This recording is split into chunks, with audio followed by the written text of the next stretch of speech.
Allegedly.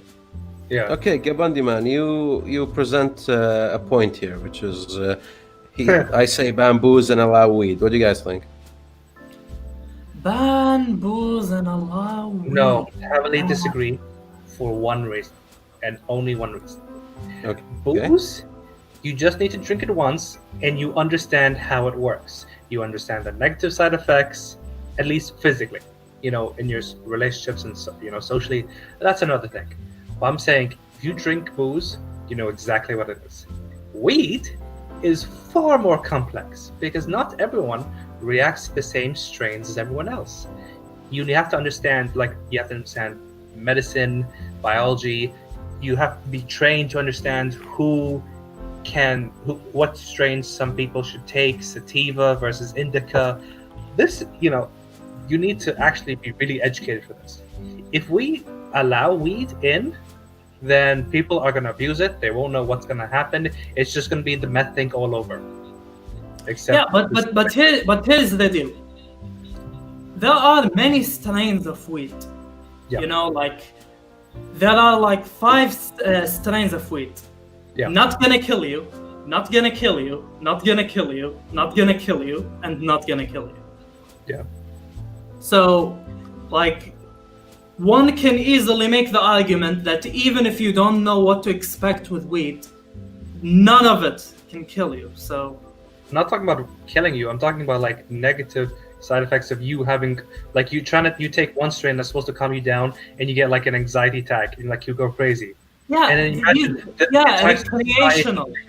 recreational side effects.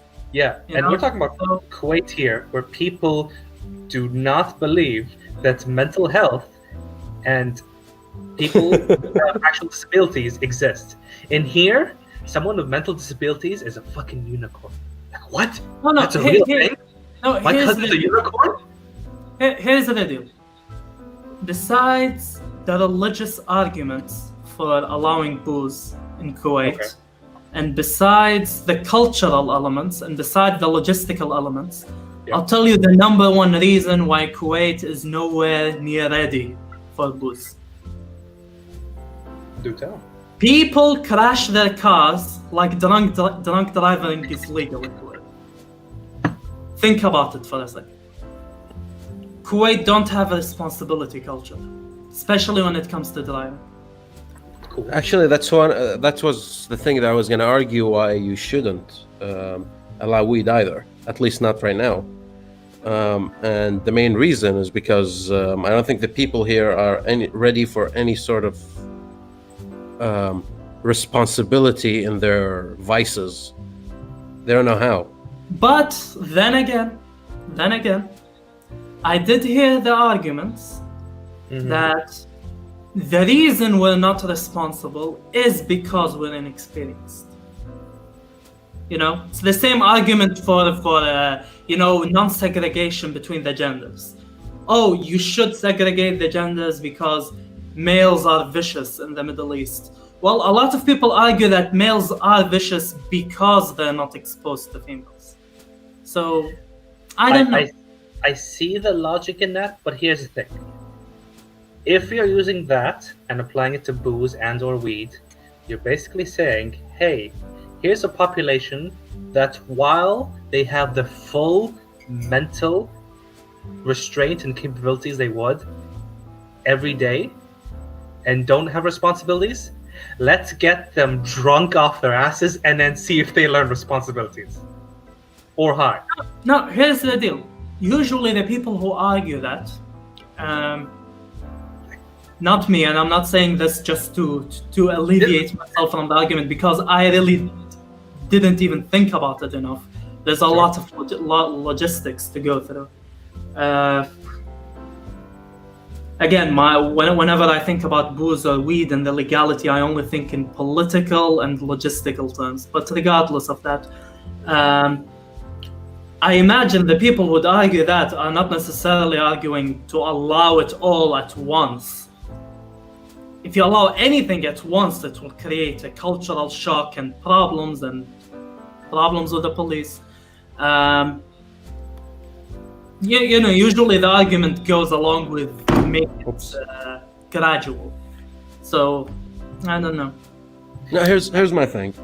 Okay. Here's my thing. Personally, like, I lean way more towards anarchism than anything else, right? So, generally speaking, if things like alcohol, weed, and whatever will affect the culture negatively, if you allow them, I say, well, it's time for the culture to mature. Have a 20-year period where everything's fucked, and then after those 20 years, we're fine. And one of the things I always argue is, of course, public schools, they have to be mixed, right? And the reason for that is, okay, you start them off young, you start at elementary, and you go with them mixed, and, in 20 years, the people would be used to, a mixed environment, and there'd be way less tension between the sexes, at least in our country. And the reason people say you can't do that is because, chaos will occur. And I'm like, yeah, we need some chaos for any change to happen anyway. That would be my own personal view on it. Is it the most practical way? Probably not. Yeah, I disagree, honestly. Again, just looking at it purely from a logistical standpoint and an anthropological standpoint. Fuck you. I have an anthropology major, bachelor's, so I can say fuck you on that. Okay, we are cousins of the same hell. So yeah, well, guess what? Shoma looked me in the eyes and said, "You need to become a professor." So I got the Shoma seal of approval. That's really you would choose. Removes credibility. That removes credibility because it's Shoma. No, I like how you're trying to do it. Yes. I will allow it. I will allow it. Please continue. Yes, but keep in mind, nothing pleases Shoma. So. Okay. Yeah. You know what? Anyway, motion passes. Please continue. Yeah. So it's like Trillian is saying. That is a sacrifice that needs to be made. We need chaos, so the people learn. Yeah, for what? What's the price? For what? Think of yourself as a government. Don't think of yourself as a citizen. If you want to drink or you want to smoke, think as a government. What are they gaining by this chaos? And not only that, but looking at Kuwait again from an anthropological standpoint. You can't just create chaos by increasing the entertainment value of the country without increasing the responsibility factor of the country. So you want to allow, you want to remove segregation, you want to allow alcohol, you want to allow weed. You know where you start? You normalize young people taking jobs and low-paying jobs. And non-office jobs.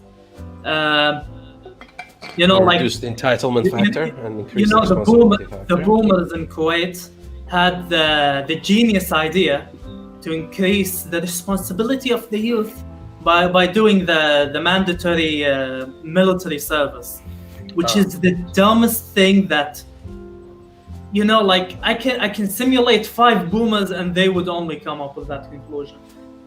You want to increase the responsibility factor, normalize taking normal jobs. And honestly, this is why I'm thankful for Corona. If you go to the supermarket, you see a lot of young Kuwaitis volunteering.